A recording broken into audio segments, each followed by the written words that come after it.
Welcome to this last session of the day, and thank you for making it. I know it's the last session, so it's a little tough. We wanted to show you a journey into source code management, and despite what some people have been saying, it's not source code control, it's source code management. And I will explain why later. First, a little introduction of ourselves. My name is Soren Klemmensen. I'm a development manager at 360 Visibility. I'm also a certified Scrum Master and a Microsoft MVP. And a year ago, I met this young gentleman. Yeah. So my name is Jonas Andersen. I work as a developer at Belgium and Antwerp. Currently been working for 3 years with Dynamics NAV. Yeah. That's it. So how many of you are using source code management, SCM, today? Hands up, or clap, or one of the two. So there's about, I don't know, 30, 40? Look, you don't count.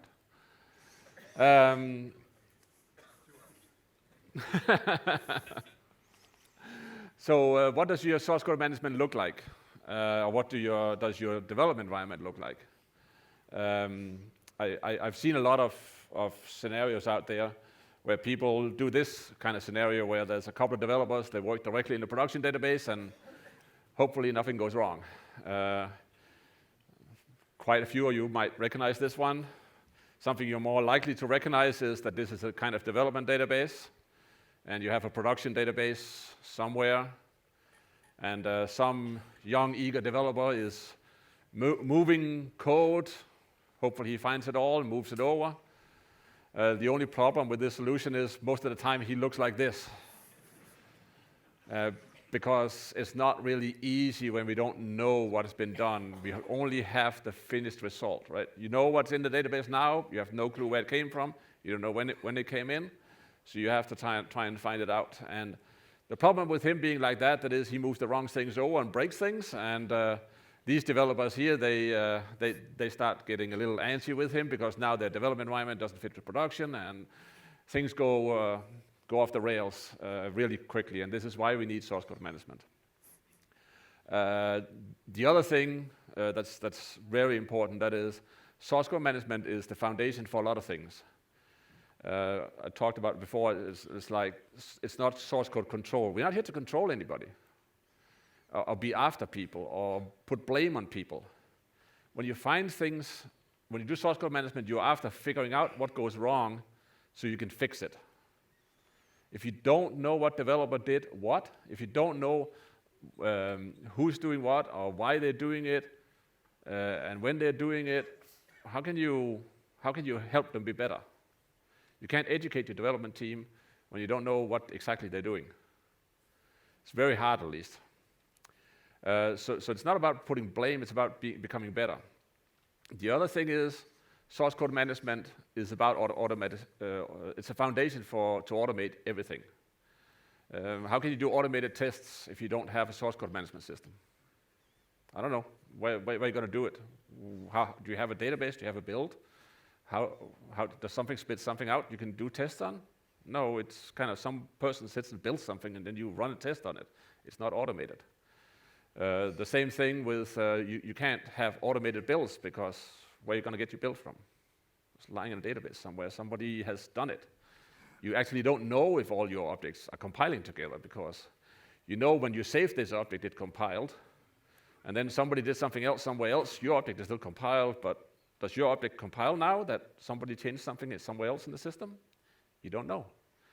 So, and I think to create an automated world, we need to start with the source code management system. Oh, I have a few more here. Keep calm, it's only broken code, yeah. Tell that. So what's the issues here?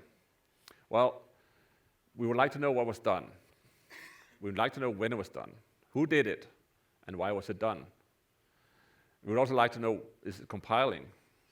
And quite often, we're doing multiple things at the same time. So we would like to be able to say, or we would like to promote this branch or these changes, but the other stuff that we're also working on is we're not ready with promoting it. So you like to be able to promote individual changes without and knowing what those individual changes are, so we don't sit like the man in the middle there and pulling his hair and putting the hand to the screen. So understanding what we do, understanding exactly what the code does, gives you insight. It's of huge value. And I've had this talk with many of you probably, and hundreds of people in my time. And lots of people are quite against it because it's overhead. It just takes extra time. But that's the problem. You just need to get into it. And then from then on, you can start automating all kinds of things, and it takes time. It takes time away from all these manual tasks you do today, and it makes you focus on what you need to do and focus on being a developer. I see developers all the time. They deploy tasks, they deploy changes at customers. Why? It's not developers should do that. That's IT. They create flops in the build and send it to a consultant that needs to go out and implement it or something like that. Why? It's not packaging the product. It's not the developer's job. His job is to develop, right? So creating this mentality of core development focus and automating, creating the world of the future, in my view, is what we're about. The same thing here, you guys. How do I improve my team? That was what I was talking about before. How do I ensure quality? If I don't run tests, automated tests, how do I ensure quality? If I can't add things to my test and I don't spend time on it, then a bug might come back again and again and again. You've probably experienced that many times. You fix something and then 3 months later it comes back and I've seen this before, why do I get it again? Well, you get it again because you didn't put a test in that secured that it didn't get into the customer's database again. Automate, test, builds, and so on. How do I know? Well, that's the thing too, right? How to know how to move something in. I was just thinking, what was it I meant with that? But when you make changes, that's the hardest thing that is to figure out. You know what? 2 years later, now Microsoft came out with something that does the same thing. Let me go and find the code that I actually did to make this happen, and remove my code and clean it up and make it clean again. How do I do that? How do I go in and find the exact code changes I did to accomplish this task and clean it up nicely after myself? It's a huge task. How do I know I don't break anything? If you don't manage your code, you can't do this stuff. Promote individual changes, okay, so have that again. I can't even read this from there. Code review and release management, yeah. So code review is also something I believe strongly in. Review code, so if you have a developer developing something, and the only thing you can see is the finished product, and you want a fellow developer to review his code, how are you going to do that? Because he can't see what actually that developer did. He can only see the finished result. So it's harder to educate the other developers. So code review, I think that's a key to creating a team. It's a key to make sure your team programs in the same way and use the same rules of engagement and just create consistent code that looks and feels the same for your whole company.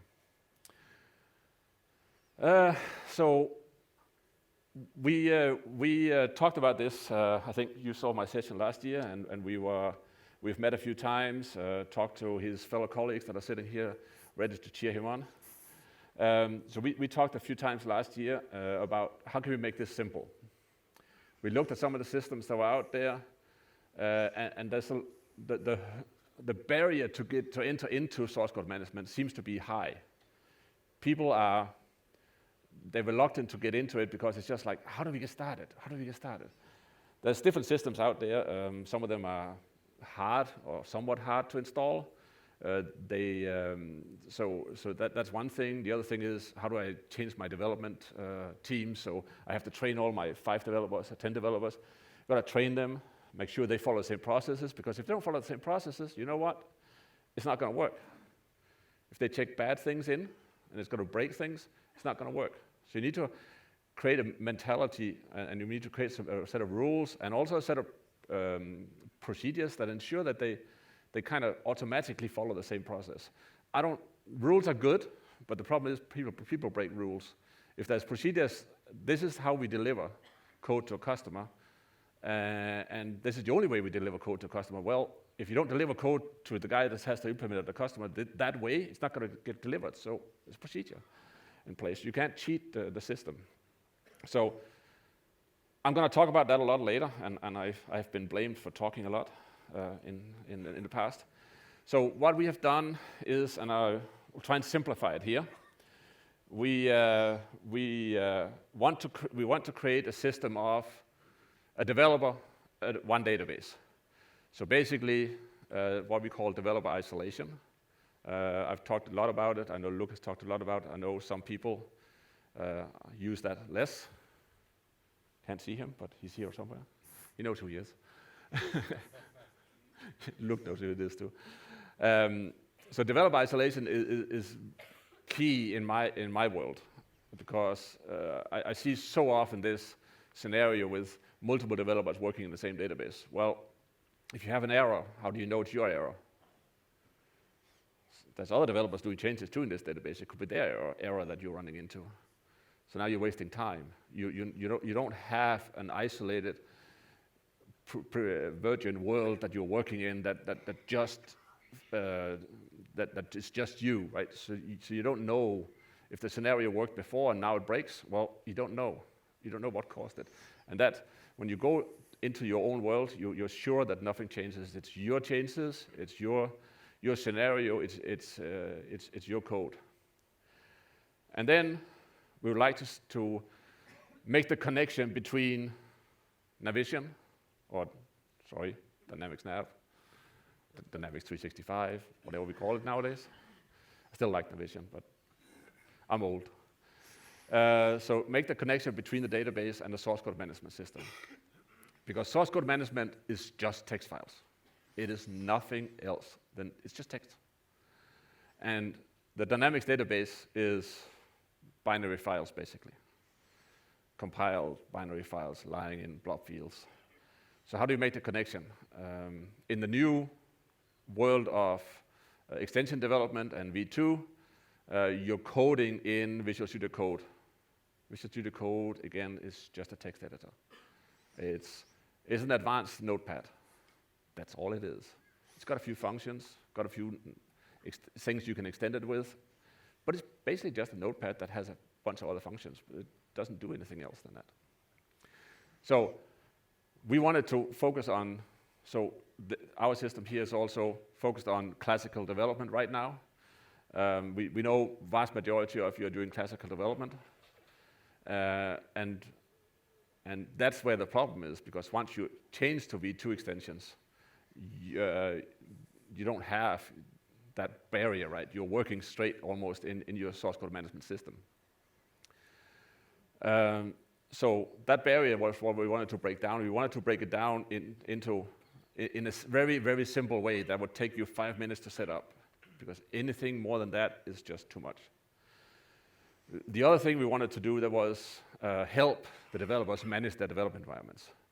One of the reasons they quite often work in one database is because partners have this gigantic database sitting out, or the server sitting with all the customer databases, and you're working in that one. And that gives a lot of challenges, because developers, if you work individually, you need to set up a database for every project you're working on, and how do you manage that, and how do you clean it up, or whatever, how do you manage that? That's part of it. So we wanted to make all that simple and straightforward. Then, once we have that, we wanted to demonstrate how you could do build and test. We've not implemented test here, but it's the same as doing the build, so it's pretty easy. And create a build database, and of course, spit some builds out of the system. That side over there is fully automated. It's actually on the computer standing right here. I was going to set it up here, but we thought it was too dangerous. It might fall down. So watch me. I'm not touching this computer before the end of the presentation. When I come here, the build is already done, based on what he's going to demonstrate in a while. So shout up if you see me touch this computer. Not touching it. On the builds, of course, the developers can just load the builds and use them, or they can update their database with whatever's in source code management, whatever way is the fastest for what they're doing today. So how are we going to do this? What tools have we elected to use? We have a selection of tools here. In our case, we're using Visual Studio Team Services. I mean, it's Microsoft. I mean, we got to use Microsoft, in my opinion. There's other tools out there to do the and Marco's sitting here with an Apple, so I don't know. Maybe we don't need to use Microsoft anymore. Just the software, right, Marco? Just the software. So Visual Studio Team Services, I'm using it personally at home. I use the online version, so Team Services is the online cloud version of it. I use it for my Scrum management, task management of all the tasks, or Scrum from the pure task management. We're not going to touch really on that today. We are going to touch slightly. You're going to, when we do a check-in later, or commit, sorry, I have to be sure it's commit. We're using Git. When we do a commit, we are going to connect the actual commit to a task in the system. So there is tasks in there. But we're using the other side of Visual Studio Team Services, which is the source code management of it. It has several sides. And we're also using the build agents, Microsoft build agents, in Team Services. So we have some tasks. We're not going to look at that, but we're going to look at the source code management, which there's two source code management systems in Visual Studio. The classical one, which I've used a lot of years, and I'm slowly moving to Git right now. And the Git is what we're using today. There's a lot of other source code management systems out there, but I think Git is kind of the future right now. It is so powerful, and we'll show that how great that is. So absolutely, if you use this, or you use GitHub, or you use Bitbucket, or something else for your Git repository, doesn't really matter. It is just Git is just a repository. How do you get an account? Well, you go to visualstudio.com, and you say, I would like to get into Team Services, which is the middle one. You get started, sign up for an account. Sorry, the screenshot here is the same screenshot I used at directions, so I called it directions. And sorry, Luke, where were you at? This is one way. This is the advanced one. You don't have to tell right away that it's a Scrum. Default is Agile, and of course, I'm living in North America, so I set it up in Central US at the time, but you probably want to use Western Europe or Northern Europe or something like that. And then you get as soon as you've done that, it opens up, and you're in Visual Studio Team Services on your browser, and you're ready. Basically, that's it. You're ready with Team Services. You need to do some other stuff too. You need to make sure your other users have access. Also, there's a cost to it. The first 5 users can get in and get basic access, which is the normal access, and full access gives you access to source and so on. 5 users can get that for free. All your developers who has MSDN, and I hope that's all of them, they have free access anyway, so you should be fine. Normally, I think most developers should have MSDN access. I hope. So that's that. Then we use another tool called Git. So Git is Git is Git, and it doesn't really matter where you use it. It's just you go to git.scm. It doesn't matter if you're using Bitbucket or using Visual Studio Team Services. It's just a background client. You need to install it, but we don't need to interact with it directly here because we do it through the Visual Studio Code client, which has the built interface. If you saw Waldo's session this morning, he showed that it's built in. As long as you install Git, you're good to go. Visual Studio Code, we use Visual Studio Code. which of course is our future clients, so that's where we want it to go. Again, you go, or by the way, with Git, Waldo is completely right. Install, next, and finish. No, don't need to change anything. There's a lot of settings, but just use them default. It works fine. Visual Studio Code, go to code.visualstudio.com, install it. You're good to go. So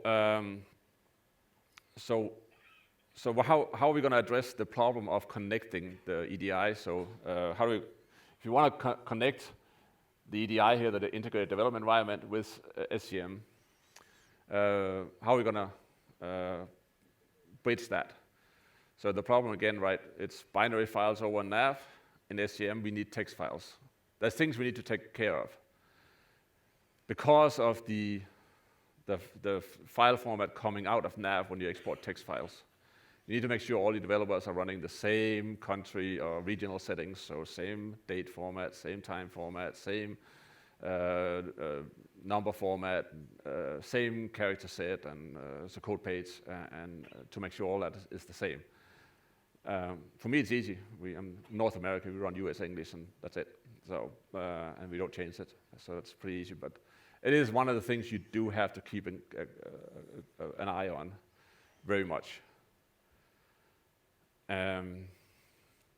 So this red line here that comes in here, that's where the problem is, because otherwise this was easy to actually do.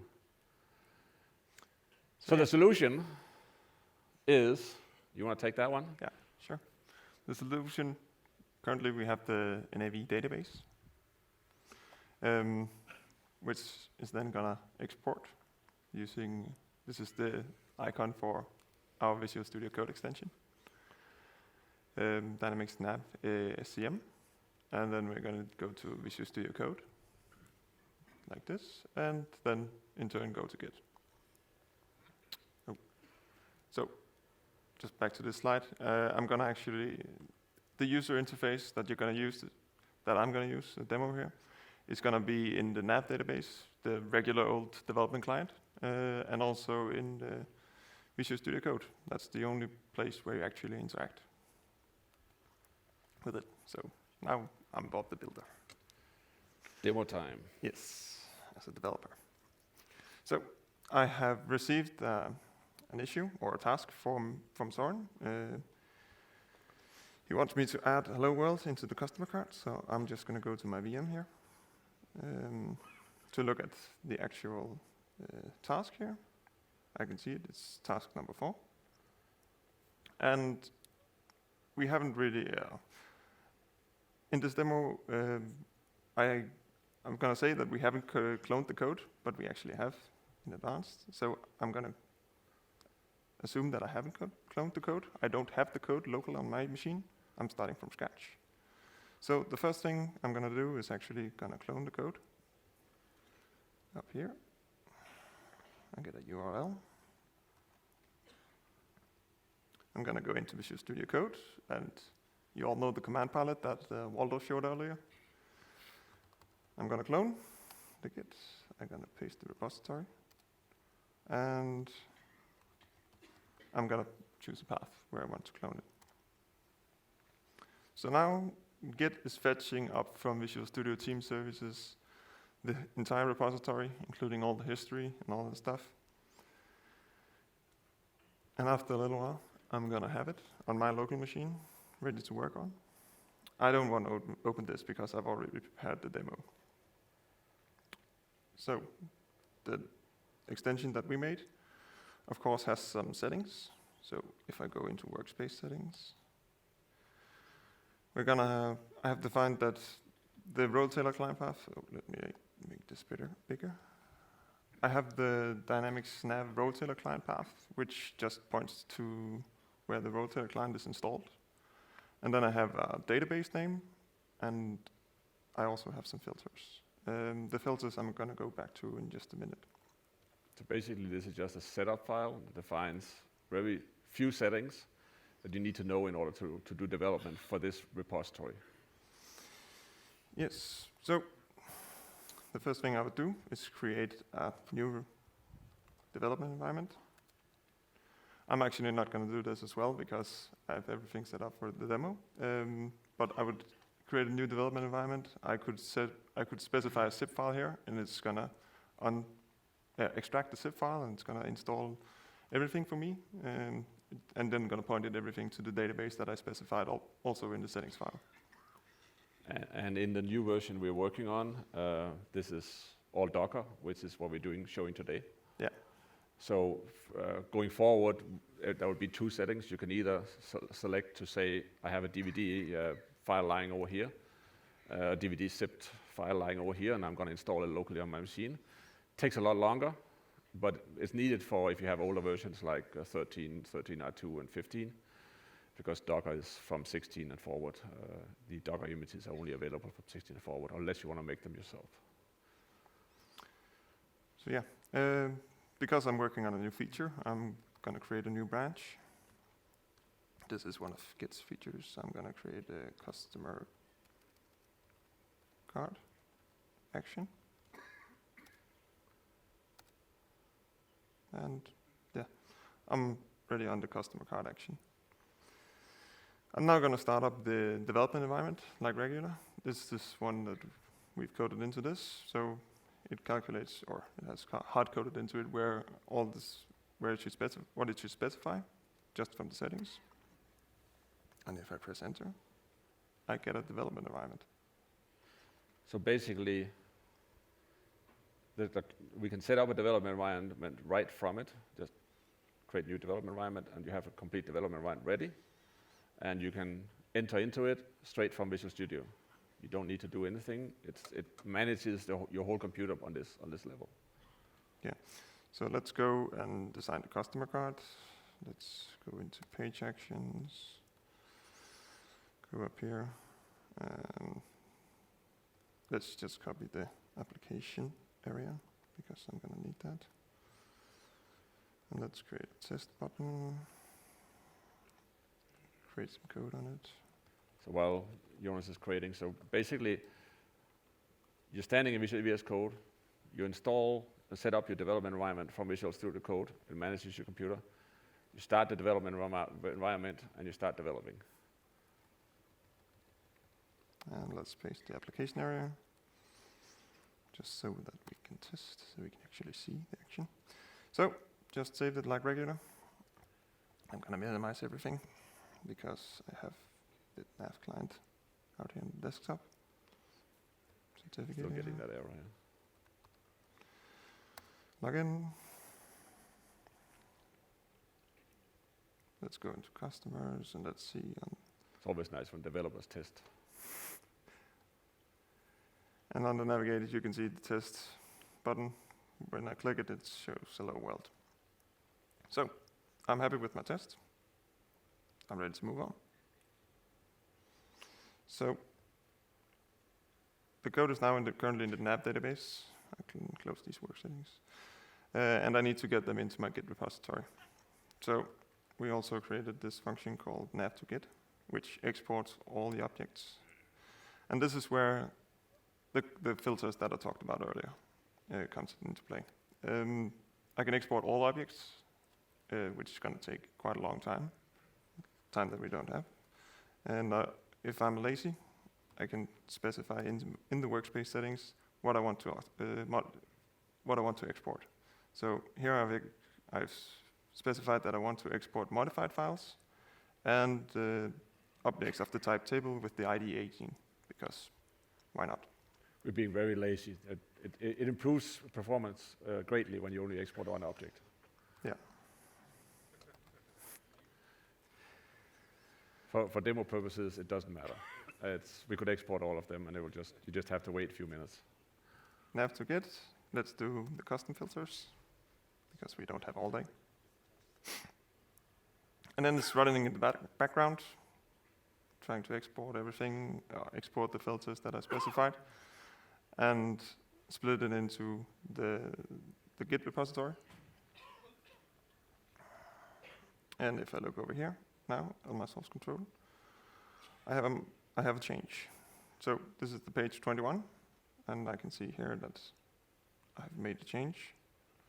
I actually also reset the date and time, just because it's a pain to merge at a later time. Yeah, that's a setting in the settings file too, right? That Yeah, we to avoid having changes on date and time. You can enable or disable this if you want. But in reality, I've enabled it now. It just takes the same that is currently in the Git repository of before actually overriding it.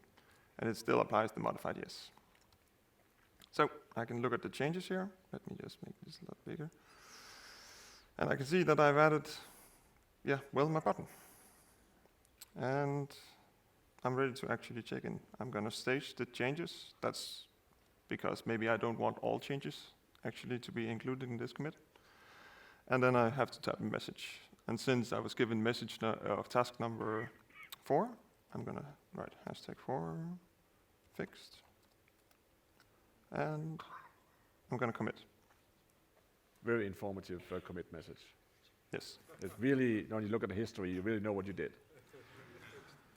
Okay, so one of the advantages with Git is that I can now work completely on this branch, or I can change over to another branch and work on that. Let's say if I have a hotfix or anything I need to do, I can change over to that branch and create my hotfix temporarily. And so I can store my work inside the branch, and it's going to remember it when I go back. So if I change branch now, I'm going to check out the development branch, which was the branch that we actually started on.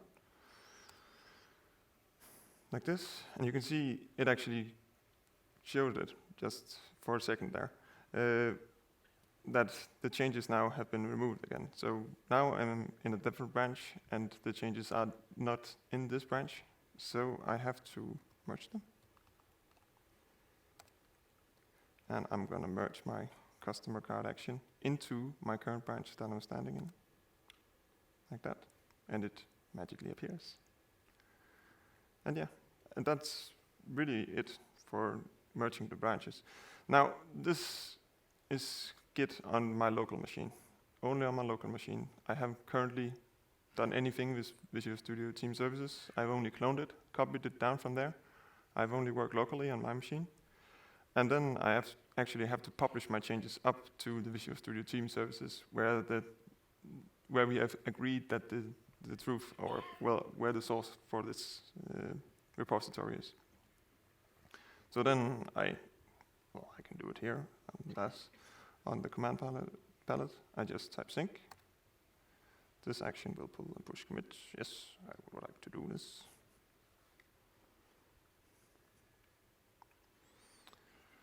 And then it takes a little while. I'm not touching it, I'm just looking.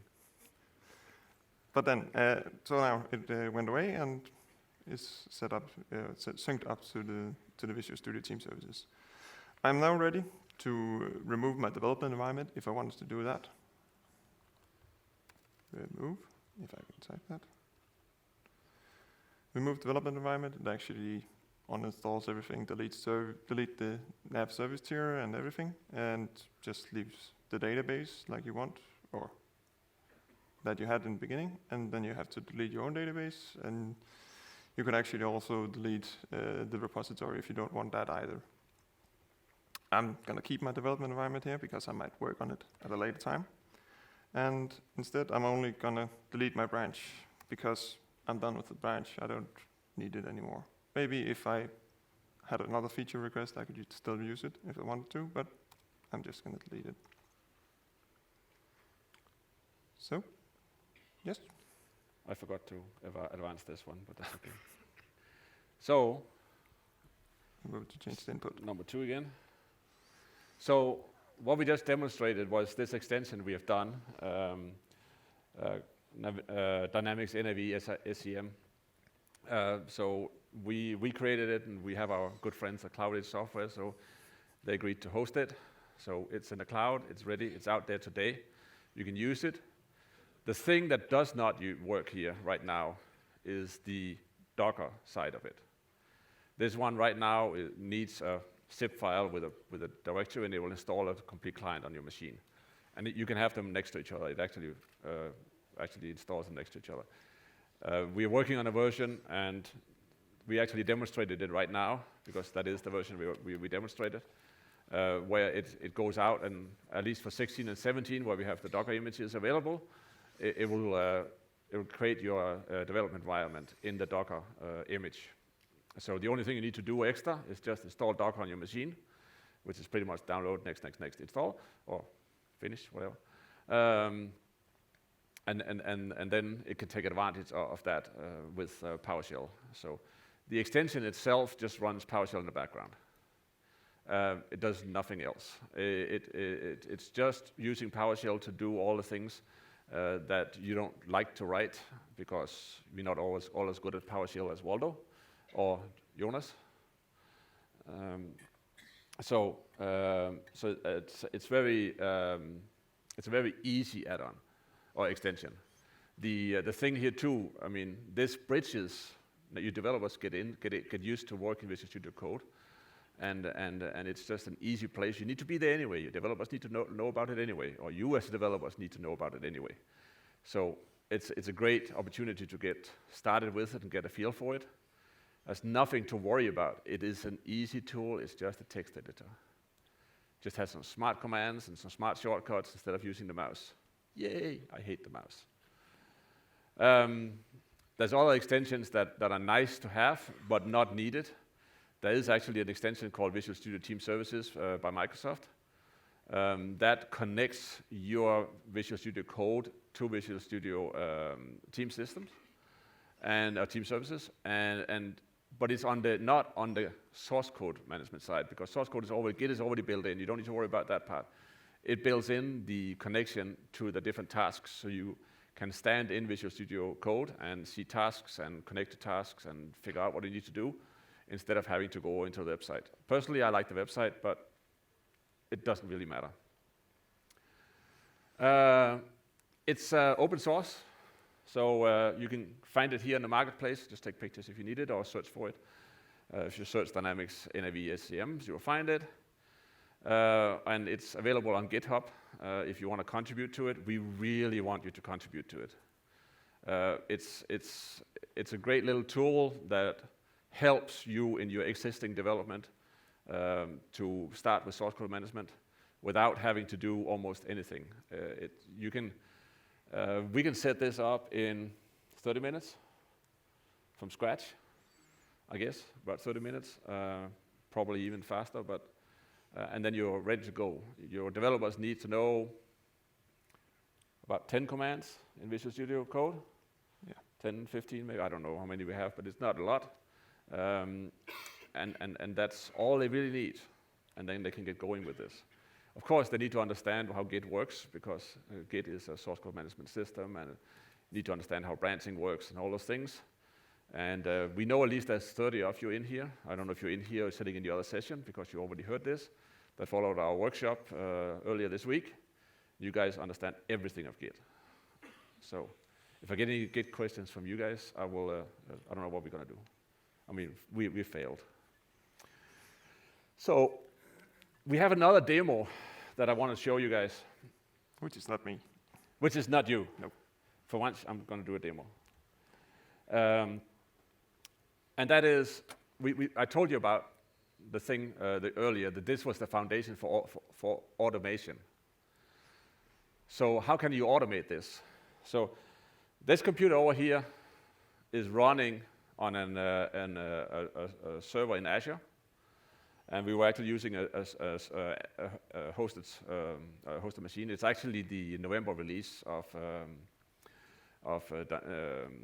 Dynamics 365, so November preview. That was running on that machine. It was easy. Docker was installed, everything was installed. It was easy to use that one. So that's the development machine. Over here, I have a different machine. It's also on Azure, and it's also November preview. So it's the same preview, it's just a different machine in the cloud. This machine, which was number 4, I think. Yes. Now, I've not touched it. You saw I didn't touch it. But you can see a few things that happened here. First of all, oops, I'm pushing the wrong button here. That doesn't help. So first of all, something happened here. See, it started running a job here, suddenly at 13:02. A few minutes ago, it started doing something. Now this is actually the build agent that's running here. Now, the Microsoft Build Agent is a smart little tool that you can set up to run on a computer. In this case, I have set it up to run interactive, so it runs in a command prompt, and as long as I leave it open, it runs. But that's just one option. If I would have said yes instead of no, it would have been installed as a service. And it would just be running whenever the computer is on, it would be running in the background. So, great little tool. The other thing we have up here, that is, there's a new build here. And I'm going to just change so you can see the view here, so you can actually see the date. Details. Look at 19. 19, when did it get created? It got created while you were sitting here, and while I was not touching the machine. It was fully automated. That build, so what happened was that something got checked into our development branch at our Git repository. We have set up build services for what is called CI. Continuous integration. Continuous integration. The word was just escaping me. So this agent here is keeping an eye on our Git repository. And as soon as it saw something checked into the development branch, that happened when he merged it. Well, it didn't happen when he merged it. It happened when he synced it back up.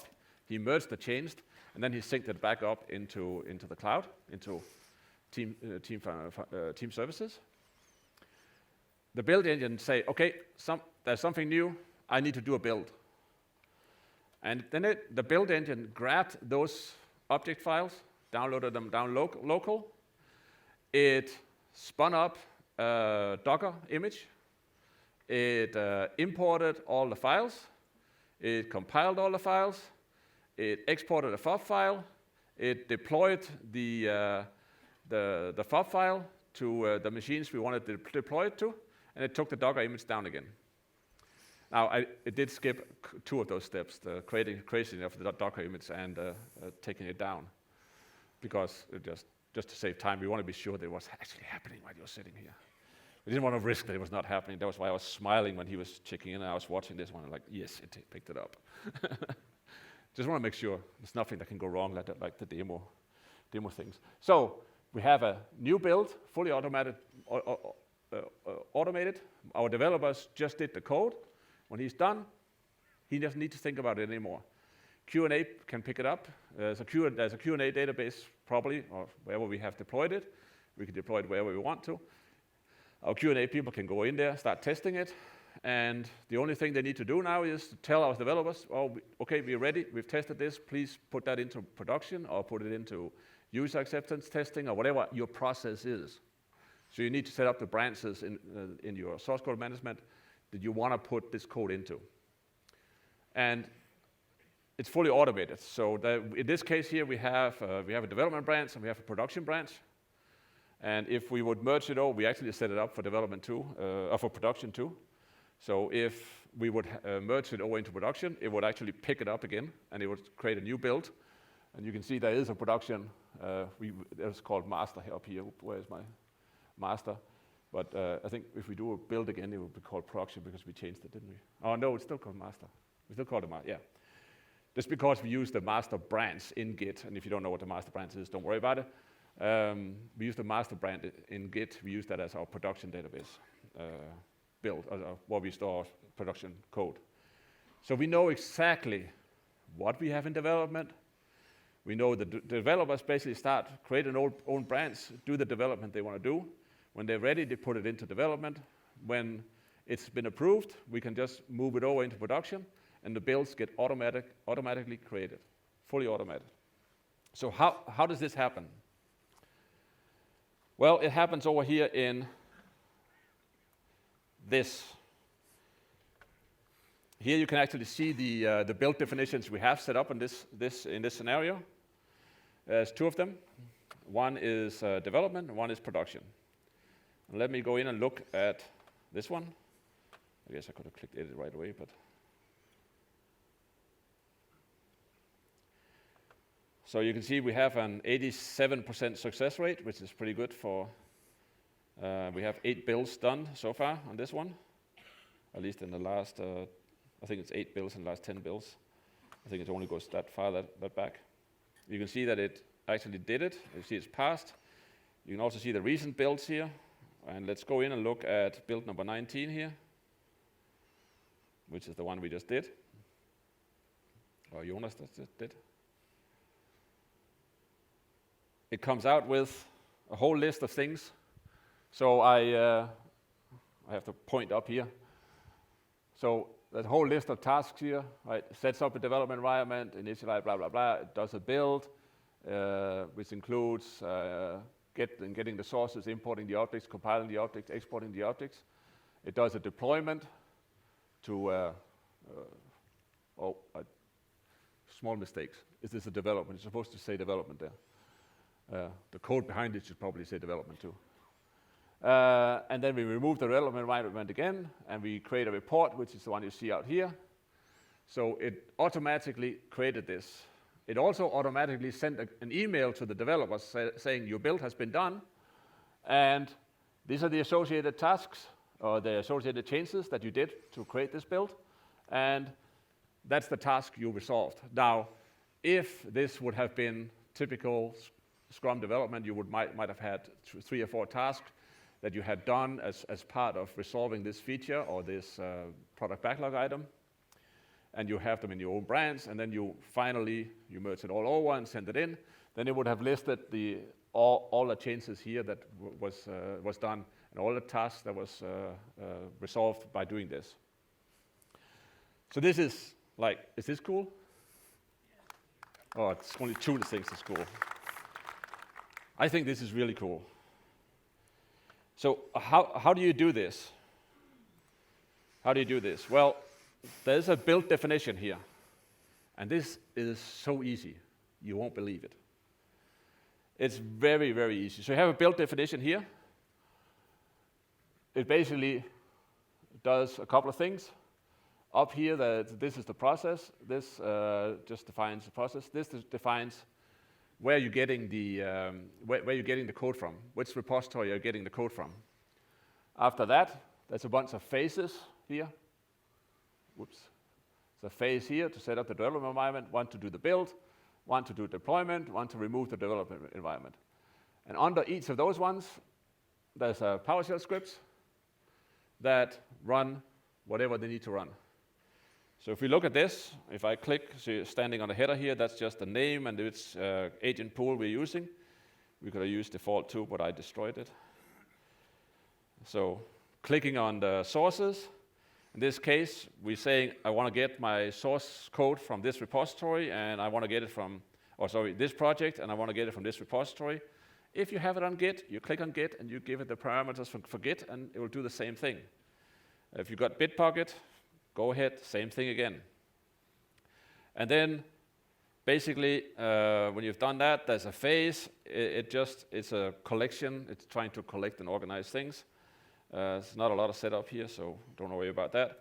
And then this one, okay, I know we did not create the Docker image on the fly, and we didn't destroy it on the fly.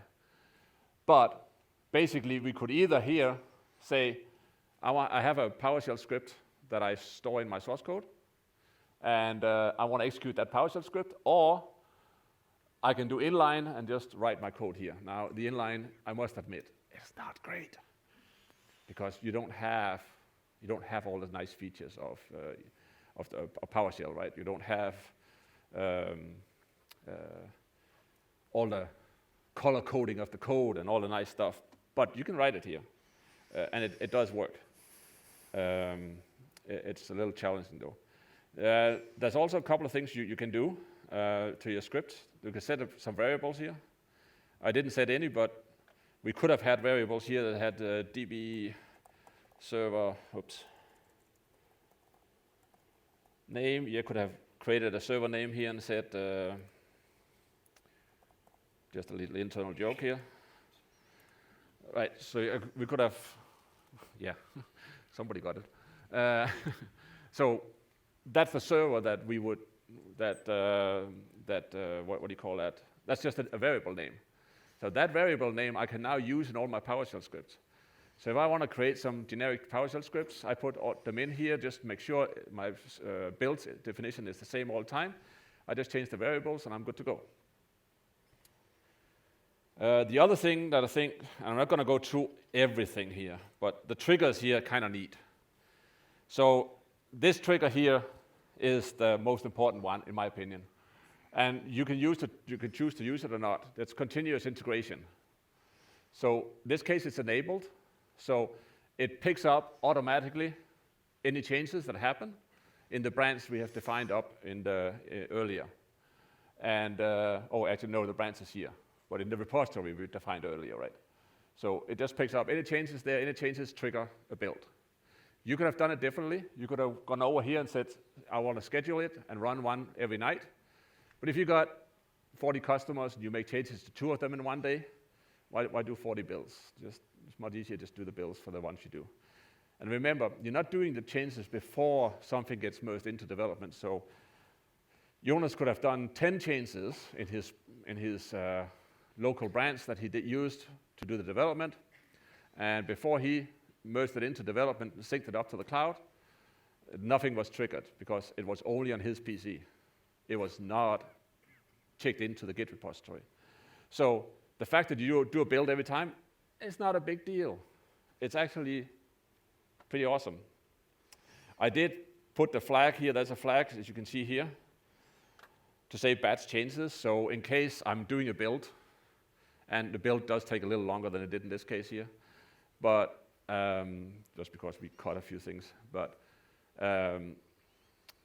in case that you do a build and 2 other changes have come in, it's not going to do a build for every one of those changes. It's just going to do a build for the last one in that case, just to catch up, right? There's no reason to do builds that you're never going to use ever. So that you can set it up however it works for you. And there's also a lot of other things here. There's retentions, there's options, there's history, and all kind of things that are very nice. There's also one thing I wanted to show you. Didn't do any changes, so leave page. I hope I didn't do any changes. Oh, I've created a variable. I didn't save that. That's why I didn't. It was complaining. So if you look at the builds here that was created, build 14 here, is also you get success rates. You also get, this took 5.8 minutes to do this build. I forgot to tell you that and show you that. But tons of different information. You can also download the log file if you're interested in that, or you can go out here and look at the different things. So if you want to see how did I create the doc setup development environments, I can click on my Docker, and it will show you the PowerShell that was executed in order to create that. Now, in this case, nothing, right? Because we didn't put anything in there. I'm not going to go through the PowerShell of the other stuff because you're going to laugh of it. We let Waldo deal with PowerShell. That's not the point of this power demonstration. Okay, so, and really, this is just an engine. It's called a build agent or an agent. It can do whatever you want. You want to run tests, and you want to have the test results spit out. You can do that here too. It's just run them. Now, we were talking to Freddie yesterday. There's a few challenges with Docker and testing, but I think we found a way around it, maybe. So we will hopefully we can write some of that. So, but that's the general idea. This is all automated now. You don't need to worry about anything. Okay, how much time do we have left? About 40 minutes. 36. So let's go. Oh, need this one, and I need to push this one, right? Yep. Okay. So keeping discipline and consistency in delivery. That's one of my. Actually, I'm not missing a slide here. No, I'm not. Okay. So once you set this up, right, it's all automated. It focuses the developers again on doing development. Right. You take the developers out of delivery. You let the development team focus on development. They don't do builds. They don't do all the things that they don't need to worry about. They need to focus on doing great development. And we all have the same issue. I'm sure you have the same issue. You're short of developers. It's hard to find good developers. It's hard to find new developers when your business is growing. But if you can focus your development team on development and not all the other things, then you can make your development team more efficient. You can make them better. You can train them better. And never let developers touch production databases. That's just a rule we put in place at my company, because that means that your consultants, they want the developers to deploy things and stuff like that. No, that's IT. We also run most of our customers on Azure, and that's IT doing it in the first place. So we do the builds, so push it to IT, let them do it. Much cheaper resources, and they have much more capacity to do those things. Okay, only deliver bills to customers. That's one of the things too we have. That is, we don't want to have these small bills. I don't know if you saw it when I was up there, but that was a complete build. That was every object, including all standard objects, that gets delivered to the customer every time. It's the only way we allow delivery to the customer. Why? Well, if somebody does something messy out there, it gets wiped out. Good. They can learn to do it right. And we know this works. We don't know what's lying out there, if that works or not. So it's a good way of creating a scenario where the people cannot take shortcuts. I don't have access to my customers' databases. IT does. I deliver a full build to them from the build engine. IT deploys it. There's no issues. We have not had, I think we have had issues once in like the last 1.5 years we've been doing automated builds. And again, this is a foundation for testing, foundation for automated builds, and it's that IT deliver. Using branches in Git, you saw here we're using 3 branches technically. We use one branch for the local development, so good practice is also always to let your developer create a branch for the development he's about to start, and do that. And then we are using the 2 branches that we use the 2 branches of the actual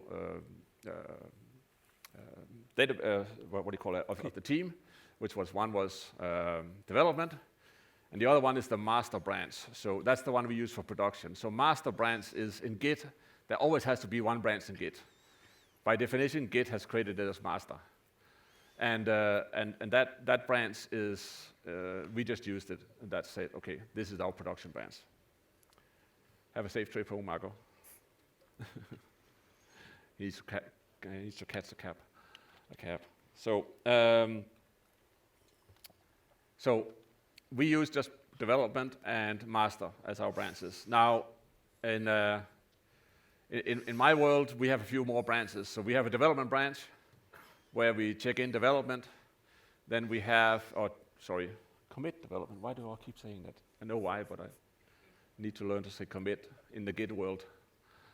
I know, yeah. Look, you're laughing off me too, because that's what it's called, check-in, when you are using classical development in source code management, or classical source code management.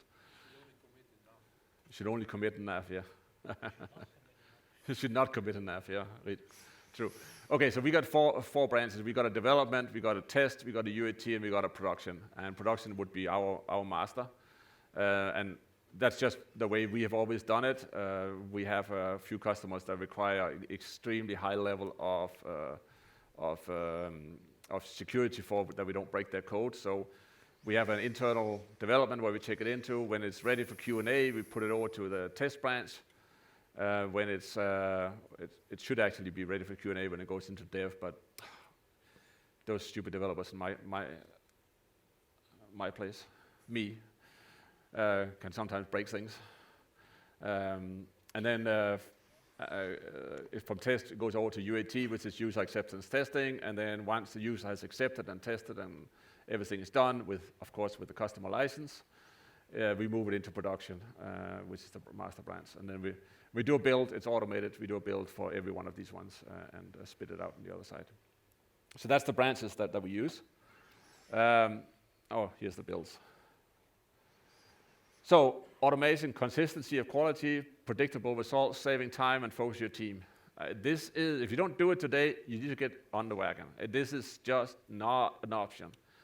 I've been preaching this for, I don't know, some people are probably tired of listening to me, but I've been preaching this for a long time. Well, I think Luke and I was actually, I think we were the one that started it out about hope. I think we were both working at Microsoft at the time where we started talking about it for the first time. Many, many years ago. 10, 12 years ago? Something like that. Of course, this is me. I can't not say anything about Scrum and Agile, because that's the other side of the story. That is, you gotta make your development team work as efficiently as possible, and who's better to do that than the development team? If you let them focus on sprints and you clearly defined, and I don't know how much you know about Scrum and Agile, but I would just want to say, if you don't know anything about it, you need to start reading up on it. It's not that this is the only way that things are going to work, but it has been proven to be extremely effective. Agile development practices are core to getting an effective development team. And it works because of just the way that it is, the syntax, and I think the best part of it is your development team becomes kind of self-organizing. If you got five developers in a team, they know what works and they know what doesn't work, so they'll figure it out. Don't have to manage them on that. This is I don't want to go into Scrum and Agile. I could speak a whole day about that. So we actually way too early finished. Yeah. Because our demo was just so really good. So Q&A. We had no issues. Yeah. You gotta get the microphone. How do you ensure? Can we get the blue one on? They went to the bathroom. How do you ensure that the IDs you generate when you modify something in table code unit, for example, are unique for a local development environment? For example, when you have two developers working on the same object, but in separate changes? Yeah, so... With offset ID, or? Yeah, so generally, the control ID is in when you do object development, or do development, right? It's very easy to get conflicting IDs. Because our teams are self-organizing, I don't know how you guys do it. Well, you're not really that far yet, but the way we do it is we know what task we're working on. Oh, you're going to take the customer. Okay, I'll take the vendor right now, and we'll just stay out of each other's way. That's the easiest way. You also avoid merge conflicts, and you don't have many issues with that. So that's the easiest way to do it. Yes, it happens. But it happens mainly on pages and reports. And if two people are working the same report, you need better planning. If two people are working on the same page, it can happen. And it's not a big deal, because most of the time they added a button or a field. So just roll back and do it again. Well, also if you experience that, you might experience it when you try to push up, that you have changed the same object, and you're gonna maybe make a merge conflict on your local machine, which you then have to resolve before you can actually push up into Visual Studio Code, Visual Studio Team Services. And if you do the automated build, and if there's no merge conflict, and there's still an ID error, and you still do the automated builds, you're gonna get an error when you receive that. Maybe I should have shown the email that you actually get. So I received this email, which says that the build was successful. Everything went well. But if you break something, well, you get a failed build, and then you need to fix it. That's your job to do as a developer. The last guy checking in, of course. It's a very core thing. That is, you break it, you fix it. And the team should manage it. Yeah, team manages it. Okay. It takes. I mean, they get a build email within minutes, right, of checking in. Yeah, they should talk to each other anyway, so they should. Yeah, even though I encourage and ask my managers, they encourage my developers not to check email, because that's just a distraction from development. Okay, thank you. You're welcome. Questions? You can fight about it. Okay. How does your extension cope with deleted objects? Does my extension do what? How it goes with the delete object. Yeah, deleted objects Yeah, from it does deal with delete objects. It actually selects into the object table and then calculates the differences between the database and the files that you have in your source repository. So it's automatically included into commit? What? Automatically included into commit? If your Yeah, object is no, deleted? well, it actually deletes the file on your file system, Oh, yeah. and then Git actually asks you, do you want to stage this change? Is it something that you want to delete? Well, probably, if you deleted it from the Yeah, database. so basically, as soon as you get your files in, it will actually delete that in your local repository on your machine, and Visual Studio Code will pick it up and say, oh, something has been deleted. So then you have to commit your changes, and Yeah, I you, get and, it's and part you of see the this. file has been deleted. You're okay with that? You say yes, and it picks it up. It creates a build in the background. It's all automatic in the background, right? And that build has the object doesn't exist in the build anymore. It's gone. Yeah. Yes, when you deploy the build to the customer and he has the object in there, the object is still in there. There's no delete or kill object in the system. So yeah, but it handles delete objects. There's no issues with it. I also want to Almost ask, got you there. is everything okay if we have clients is the same NAV version but different builds? Does your script work correctly? You mean your different versions? Yes. Yeah. So the initial setup. Can you bring the setup up, maybe? Yeah, this one? What? I don't know if you have access. Well, the screen is kind of gone, but it's coming back now. Should you bring the setup up? Just the settings Oh, file. you want to see the settings file? Sure.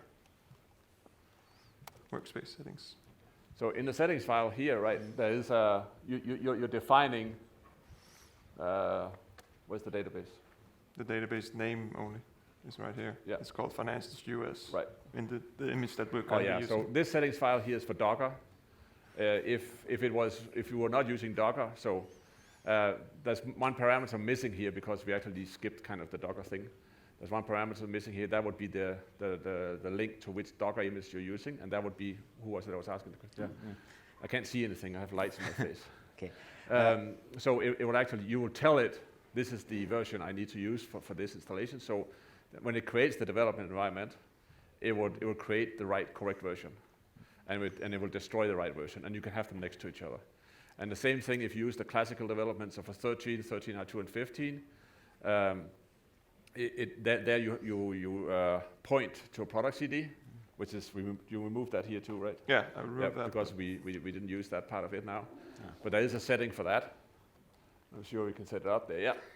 So you can point to which product CD is it that's on a share somewhere, right? So you probably have all your product CD downloaded to share somewhere that people are not allowed to touch. So you can just download it there, or your IT does it, and you can download it there, point it to that one, so it always knows. I need to set up a new environment. Okay, I go and grab it there. Period. So that's how that works. I see. So very thank you for your great extension. And another question. What is your recommendation if we have clients who also develop? Well, you can do that in some different ways, but one way you could do it is you could export all the objects and then give them to your developers and say, please merge this in to the development branch. Then you would see all the differences that have been made, the customer has been making, and then you would actually just do the same thing as I did here. You could do that. Thank or you. Could tell them not to do that. Excellent. Yeah, throw it up there. See if you can hit this guy up there. So this one? Yeah, just one of them. I'm sure they have questions. Yeah, awesome. You mentioned the importance of being able to promote one modification, push that live, jump the queue ahead of other modifications which are being worked upon. Yeah. Can you give us a brief word on the process to manage that? So yeah, I mean, it's not always recommended, but it's just real life, right? So what you can do is, because you know the history, and maybe you can do that. Can you bring up the history of? You want the Git log? I'm just making you work here for it. Okay. Okay. Can we get his screen on again? Installed. No. So so there's an extension we have, Git log. Walter also showed this. We just need to install it for a second here. Then you also And get to see that. You can do that, or we can bring it up. You can see you can actually see the branches and everything. You can see that online in Team Services, or you can go into Git here and bring up the history, which comes up in a second here. So of course you need to understand how to read this, but it's pretty simple actually. Of course, that doesn't seem to work right now, but did you restart it? Reload? Yeah, I did. I'm just going to go here. So here's the branching, right? So you can see there's two branches that are running parallel to each other, and then it gets merged back in again. So you can see you do development, and then you merge back into to the master branch or the development branch. But what you can do is you can continue developing on this branch that's parked out there at the side. You can continue to develop and develop. Even though you merge it in, you can merge everything in you have right now, or you can start cherry picking from it and say, I only want this, and this change in right now. You have to be careful when you do that. But that is actually why we have a development branch and a test branch at my company, because development checks into development when they're done. And then we cherry pick quite often we will cherry pick and put it all into actual testing, because we want to make sure that when we cherry picked, we didn't break anything. So that's one of the reasons to do that. But you can cherry pick and say, I want this commit, and this commit, and throw it over. Okay? There was another question behind you there, a little further up. And meanwhile, see if I can throw this far. Almost. It's not as good as Waldo. You showed that you downloaded the sources to your machine and then did some code changes, and then uploaded it. Committed it. But before I can commit, I have to test it as developer before I can give it to the repository, maybe. Yep. And if I have different customers with different databases, with different dates in the database, how is this managed to have this locally, this data? Where can I test my changes that they run before I commit them? Yeah. Okay. So because you're running on your machine, and your machine is set up with exactly the same date, time settings, and regional settings, and code pages as every other development machine, you don't have different dates. They're all on the same date. No. Customer The data of the customer, because I can test against the Kronos or something like that. Yeah. My changes I did to the code before I committed. Right. But how is this achieved when the customer databases are maybe 50 gigs or something like that, and I have many customers I have to deal with. Yeah. How can I isolate the developer and get him tested? Very simple. The developers shouldn't have access to the customer's data. In Europe, after, was it May 1st? Yeah. The new privacy laws comes into place. You really don't want to manage the fact that developers have actual access to all the customers' data. It's going to be a nightmare. So when we run this, I use Kronos data, and if there's more data that needs to be created in order to test something, the developer can quickly create it and test out what he needs to test. And once, if you want to test it with customer data, that will be they'll be caught in the Q&A testing or on the customer's computers, where it's on control. Q&A testing we run on the customer's computer because the customer runs that. Okay, so I have to build a test setup for the developer that he can say, okay, just run it against Kronos and some modified data that is normally customer-like. Yeah. Okay. Yeah. So come down and get the last t-shirt when you're done. Okay. Yeah, there was a testability session earlier. Yeah, right. Can we get the red one on? I have a question about the license. What if we have a customer that we get from another partner and they have a solution which we don't have in our developer license? How to get the objects out of it? I'm really sorry that you don't get a T-shirt because it's actually a really good question, and Jonas has a really good answer to it. Yeah. So actually, when it selects from the object table, it also detects files that it couldn't export, and then I assume that you don't have a license to it. So it actually exports the FOB files, and then you can commit them into your repository as well as FOB files, named after individual ones. So it's not going to be good if you take a Cronus license and export everything, because it's going to export every single object in one, or individual object in individual FOB files. It's going to be quite big and quite slow, but it actually exports the files as a FOB, or exports the objects as a FOB.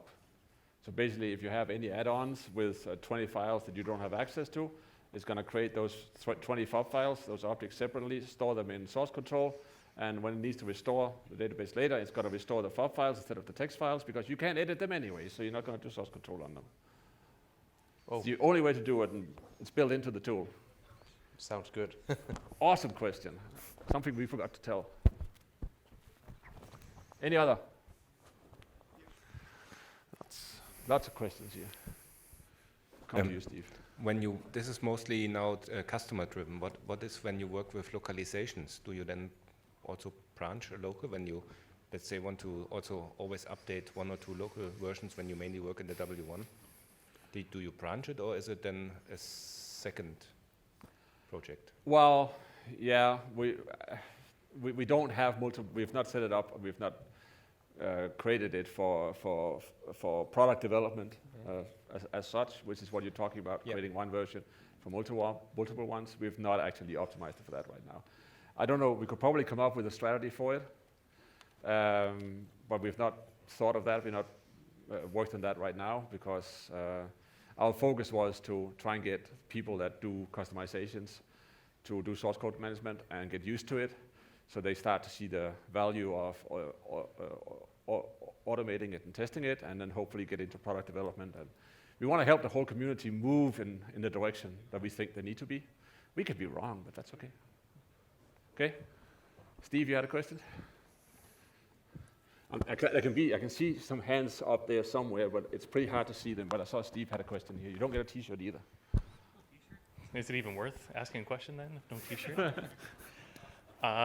Have you tried with the tool or looked at using timestamps to track the object changes rather than having to set actual filters in the settings to look at certain objects? That way it picks up anything you change, so you can just kind of go crazy and don't have to keep worrying about that settings file? No. And because it's pretty hard to do that when you recreate the database every time. Yes. That's why we've not looked at it. Yeah, I mean, if you start from a certain point when you create the database from the tool, you can always store and keep track of the timestamp, right? Then every time you're updating nav from Git, then you can keep that timestamp. Yeah, but that would only work if you have one developer developing at one time, because if you have 2 developers developing in the same database, yeah. Yeah, if everyone it's has not their in the same own, database, and you have which one do you restore, which one do you keep? Well, it would be a local setting, I guess, in the workspace, right? It wouldn't be something you would track in source control. I guess, yeah, you could do it that way. That's kind of how we're doing it, and it's That's working how you're actually doing quite it. well.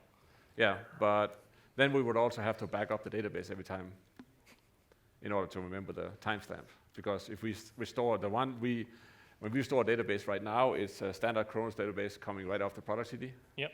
So it gets a new timestamp every time. No, for sure. And then you dump your objects in, and then you take. Okay. So you just want to Then you take your and I'm talking about the timestamp, like the SQL column, right? I'm not talking about the date times on the objects or anything, because that means nothing. There's something we could consider if that's. Because it's every time you compile that object, it updates, or anytime you touch that object, it updates. Yeah. So it's its own internal tracking mechanism. Yeah, it's not a bad idea. The only time it screws you if you compile I knew everything I in would the give database. the mic to you for some reason. My other question goes back to the damn, build stuff that you've been doing. I know, and I really don't get a T-shirt. Come on. Have you the stuff that you're doing now with Docker? I'm guessing you're now just using the online build agent. You're not using one of the ones that you've hosted yourself, right? Yeah. So both the machines that we were showing now, they're Azure. They're lying in Azure. Okay. So are they your Azure machines, or are you using the hosted build agent? Because no, we are using our Azure. It's our machines. It's not the hosted. Yeah. So just to explain. So when you do a build in a build agent, you can use hosted services from Microsoft. So, or you can have your own hosted computer and do whatever you want with it. So we can't use the hosted services because there's a bunch of things we need to install. And right now that's not possible on hosted services. Once Docker comes in place. Yeah, that's what I was going to say, is once Docker's really in place, then you can go we could probably use the hosted service instead. Because that was our biggest challenge as well, is trying to install all the extra stuff that we would need. Yeah. You can't do on the build agent. No, exactly.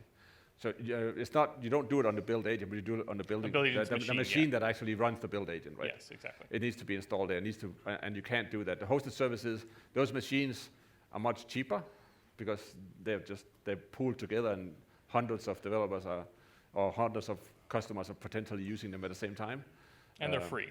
Yeah, and they're free too. Or for 250 hours or minutes or whatever. Yeah, so a build agent like the one I have running here will cost you about $80 a month. Got it.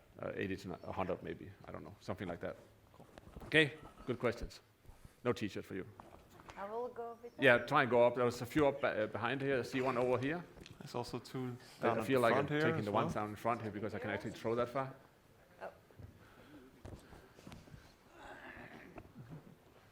So there's a question in here somewhere. No, you can just use the other one. Hi. Hello. Hi. How do you go about implementing something that affects multiple of your own databases? Say you have 3 versions, you support 2016, 17, and 80, and then you have a bug fix that you have to implement in all 3 versions. Are they all within the same development area, or are they completely separate projects in Visual Code? So that was the same, pretty much the same question I think that was asked down here. I can't remember who, there was somebody down here that was asking it. He's gone now maybe, I don't know. I thought so the way we did this right now is mainly focused on custom development. So it's not really planned on having multiple supporting multiple versions, so for verticals and that type. It is a limitation right now. I'm sure we'll come up with a strategy to actually do that because somehow Git has the opportunity there. You can actually ask it to take a commit and pull them over to other branches as well, like really easily. It just requires a bit of an advanced command. Yeah. So yeah, you can create a branch for your 16, 17, 18 build, and then you could just, if you have a hotfix that you need to reply to all of them, you just merge into each and every one of them. We might need a few extra tools and a few extra settings in the extension, but well, come and do it. Help us out. At a later date, yeah, thank you. One more up here and behind, yeah. Hi. Hello. Actually, I have a few questions for you. Oh man. The first one is related to the hierarchy between the branches. Before you showed there were 4 branches, if I understood well. One dev, test, UAT, and prod. Right. What is the hierarchy? One is the child of the other one. At the top one is the master. Yeah, technically it is because you got to branch out. But again, it depends on how you work. I think you don't necessarily need to think of them as parents and childs because it's branching in Git and they kind of live their life parallel, and then you can move things from this one over to this one and continue this one. But yeah, but the first step is that you are pushing data to the development. That is the lower. Then who is moving to test? Yeah, right. It's a person. I mean, if you think of it that way, you have the master, which is production, then you have a branch that's UAT, which is user acceptance test, and you have a branch of that one that's test, and then you have a branch of that one that's development. Yeah, you can think of it that way. Okay. But branching in Git is so agile. It's a way of thinking of it, but it's really parallel branches that kind of merge it together. But you can think of it that way. Yes, that's a good way of thinking of it. Okay. At the end of the sprint, when you release all the objects modified. Yes, all objects. All of them. No, not all objects modified. I release all objects every time. All the objects. The builds are automatic. You could change the build in order to actually set what properties you want on the object. You could also change it to make a decent version list that you actually want. Okay. You only need to like write some, well, pretty advanced PowerShell, but you could do it. In which step do you have the automatic tests? At what point I test? Yes. It's after development. Well, we test several times, right? So in this case here, right, the build itself is one test, right? The build, actually, what I understood, is telling you that you can compile all the objects, not Yes. more. Yes, nothing more. So, But- doesn't mean that your code is working, functionally working. Absolutely correct. So that was what I was saying. That is, you can add more phases to the build script or the agent, the script that the agent kicks off, and one of them could be testing, or there could be multiple ones that run test code units. Is there any example online about the build definition code? There was a great presentation by these two gentlemen right before us. You didn't automate it, okay. Because we saw like a black box, so you are running that. Yeah. I'm running my script, you are running your script, but what's the difference? But I know these two gentlemen down here, I know they've done a lot in test to do automatic tests. They've done far more than I have, unfortunately. So I would kind of, go and ask these two. They can probably tell you a lot more about it and the time frames it takes to actually implement it. I was listening to them talk about it earlier. But it's really, there's one thing is to create the tests and get them ready and put them into source code and all that. That's just one thing. The other thing is running it. And running it, you can just get the build agent to do. It's a PowerShell command. You put it in there, you make it run it. Even on Docker was the only issue we had, but you can just make it run it, and it will either pass or not. And that's it. About the life cycle of the branches, before when you did your tests, the developer is deciding to destroy the branch. But Yes. in the reality, is there any agreement, I don't know, as soon So- as the test is passed, you can destroy Yeah, or so not? the developer, what Jonas was showing was that he created a branch locally on his machine, Okay. did the development. He only did one check-in or commit to his branch, but he could have done 5, 6, 7 commits to his branch. And once he was done with that, he merged it over into the development branch. Okay. And then he destroyed his own branch. Now, at no point did he take his own branch and push that up.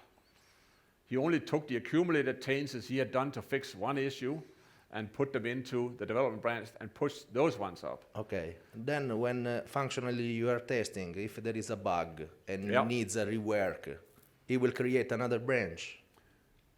Yeah, he can create a branch again. He would get in my world, I don't know in his world, but my world, the PBI, the product backlog item, has been done and completed because the developer thought it was done. And if it's not done, there's bugs. And then he's going to get a bug to fix, and he's going to have to fix that one. And he's going to create another branch for that. But again, he's only creating it in his environment. I don't see it. Other developers won't see it. It will never go into the main development repository. It's just a local thing on his computer, so he can manage it. And it's a bad habit to do all your commits towards the main branch, because once you then sync it up, you'll see in the main branch, you'll see all these commits, and you're only really interested in the accumulated effect of those commits. And also, if you have committed something that isn't completely done yet, Yeah. you might have a problem.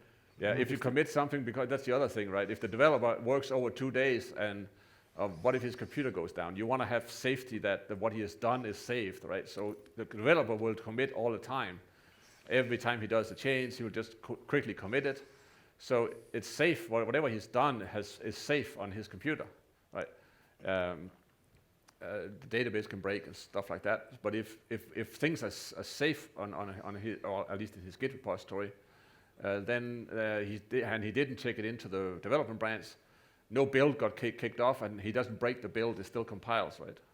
Because it might not compile where he is right now. My understanding is that you are packaging the information per branch. So when the information is arriving to the development, it's per branch. Yeah.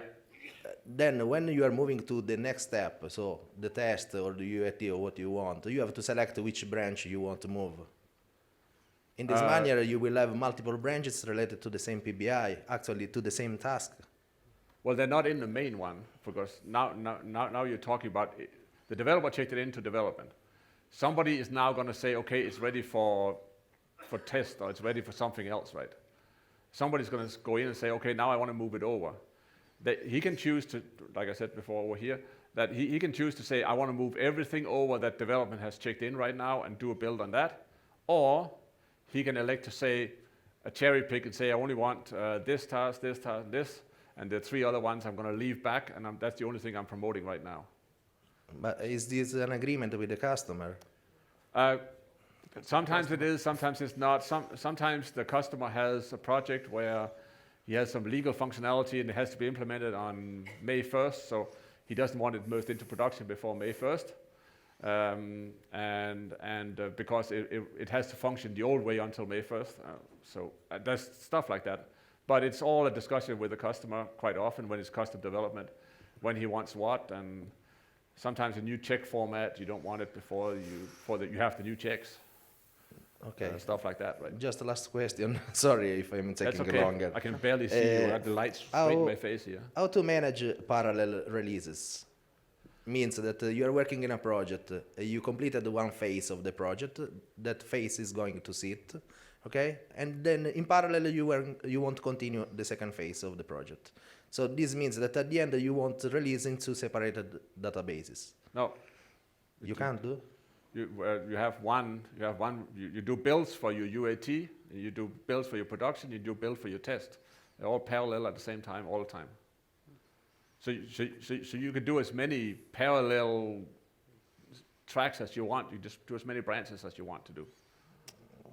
If you want to have, at least if I understand it correct. I do not understand this parallel that you are saying, because a branch is like a tree. So you have a father, you have children, and the father, your father is the master. Yeah. In this case, multiple release means that you have 2 masters. Yeah. So the reason I think the reason you don't get it is you're used to NAV, and NAV is kind of very. That's just one line, right? You develop. You are wherever you are. This is not wherever you are. There's like you have this line of development. You have all these branches that go out from it, and we can do builds from all of them. In this case, we're doing builds from 2 different ones, but we could have done 4, 6, 8, 10. And we just need to have an agreement in the development team or with the consultants when we merge things in and when we are ready to do the builds. But you can manage as many as you want next to each other. The one thing I do say that is, please make sure that all developers, when they develop whatever they're developing, that they're doing it in the development database. Because otherwise you get ID and control IDs and all kind of conflicts, and you don't want that, object conflicts and so on. So make sure the development is done in the same database, but how you merge it out, doesn't matter. Doesn't matter. Okay, I'm not 100% convinced on this. No, that's okay. That's should okay. have been at the workshop. Come to the workshop, which was 2 days ago. Well, you can do it with Git, because Git you can go back in time, so technically. Okay, last question. Yes, I can see you deliver on your local machine. Yeah. How do you solve the issue with having several different now services and at the same machine? Okay, so Very technical question. I don't think we want to go into that. You want to show it, but well, it relies on port sharing. That's the only thing I can say. You can have multiple versions of that, and also if you need to do PowerShell, I actually have. No, but this is not gonna work. I don't think you will understand my question. Okay. Port sharing only solve if it's the same version. If you have now 13, 15, 16, 17 on the same machine, they all write to the same point in the Windows registry. Yeah. So we are very clever people, so we figured out a way to get around it. Yeah. It's almost perfect. I don't think we have had any issues with anything right now. I don't think so. No. But I mean, not saying that there's not a mistake somewhere, but it was almost perfect.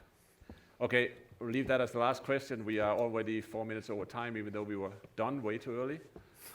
What we anticipated. We just did that because we anticipated there would be a lot of Q&A, of course. Thank you very much, guys.